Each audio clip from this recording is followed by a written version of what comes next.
Assalamu alaikum viewers, welcome to Learning Academy. Today the topic of our discussion is nostoc. So here we go. तो सबसे पहले हम इसकी introduction की बात करें तो इंट्रोडक्शन में ये कहते हैं कि it is diverse genus found in gelatinous colonies composed of filaments called trichome. तो ये एक डाइवर्स जीनस है ब्लू ग्रीन अलगा साइनोबैक्टीरिया का, जो कि जिलेटिनियस जेलेटिन से बनी हुई कॉलोनी में पाया जाता है। ये देखें, ये जो इसके ऊपर शीट बनी हुई ना ट्रांसपेरेंट, ये जेलेटिन से मिलके बनी हुई है। ठीक है, कंपोज्ड ऑफ फिलामेंट्स। फिलामेंट्स ऐसे फिलामेंट्स जो होंगे ना यूनिसिरिएट सिंगल सेल पे मुश्तमिल फिलामेंट्स, जो जिसमें सिंगल सेल एक दूसरे के साथ अरेंज होंगे, तो वो फिलामेंट को मिलके सारे फिर नोस्टॉक की कॉलोनी बनाते हैं। तो कॉमन होता है एक्वाटिक में भी, एक्वाटिक हैबिटेट भी, और टेरेस्ट्रियल इन्वायरमेंट में, ये दोनों में कॉमन पाया जाता है। तो इसका अगर हम फंक्शन देखें तो सबसे अहम फंक्शन है नाइट्रोजन फिक्सेशन, जिसकी वजह से ये बहुत अहम किरदार अदा करता है उस इन्वायरमेंट में जिसके अंदर नाइट्रोजन की जो क्वांटिटी है वो कम होती है।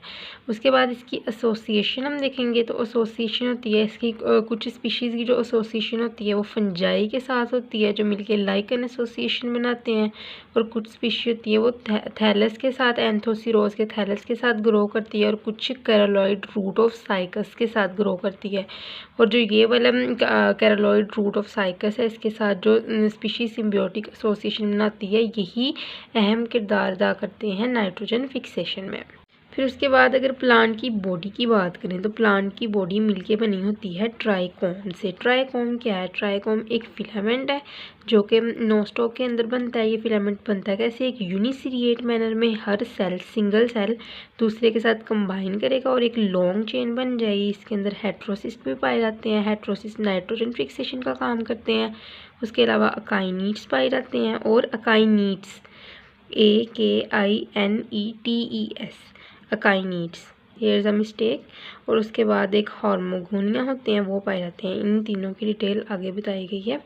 तो ये जो फिलामेंट्स होते हैं इसको हम ट्राइकोम कहते हैं। ट्राइकोम एग्रीगेट करेंगे, इस तरह इकट्ठे हो जाएंगे ट्राइकोम के फिलामेंट्स, और उसके ऊपर एक ट्रांसपेरेंट या फिर कलर शीट, जिलेटिनियस शीट जो होगी वो बन जाएगी। तो इससे एक प्लांट की कॉलोनी, इसकी कॉलोनी बन जाएगी नोस्टॉक की।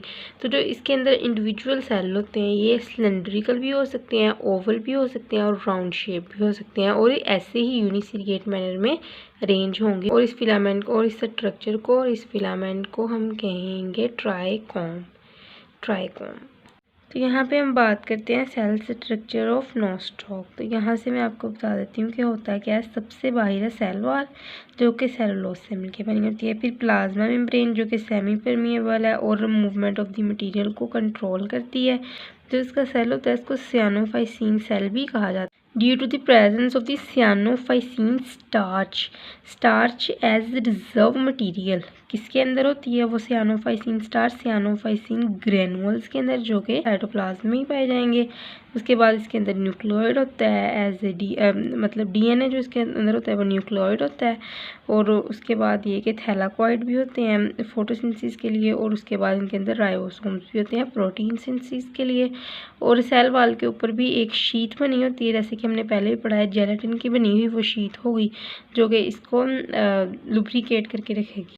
तो यहाँ पे हम बात करेंगे रिप्रोडक्शन इन नोस्टॉक। तो नोस्टॉक रिप्रोड्यूस करता है वेजिटेटिव और एसेक्सुअल मेथड से।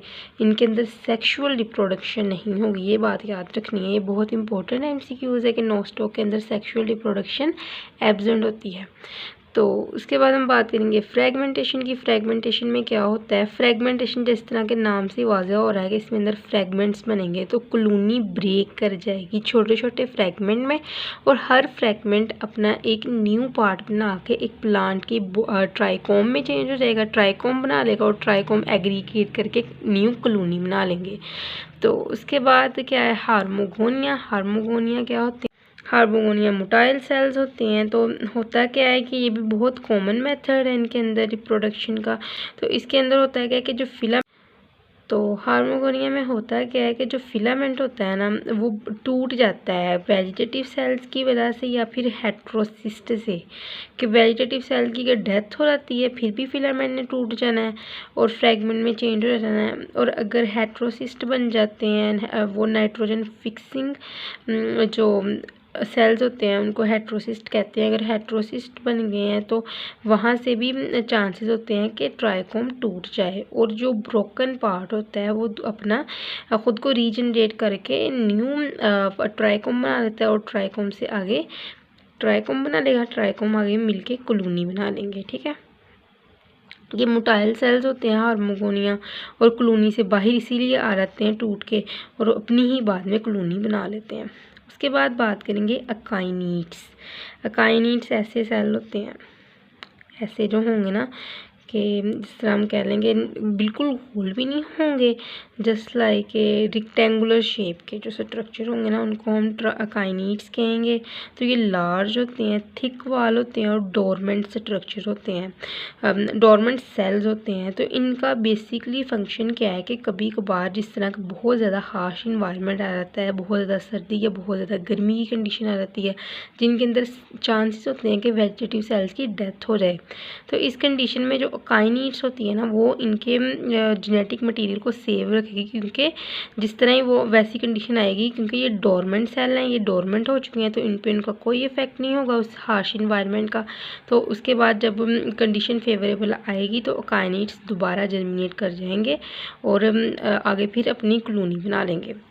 ठीक है, तो ये रेस्टिंग स्पोर्स होते हैं अकाइनीड्स।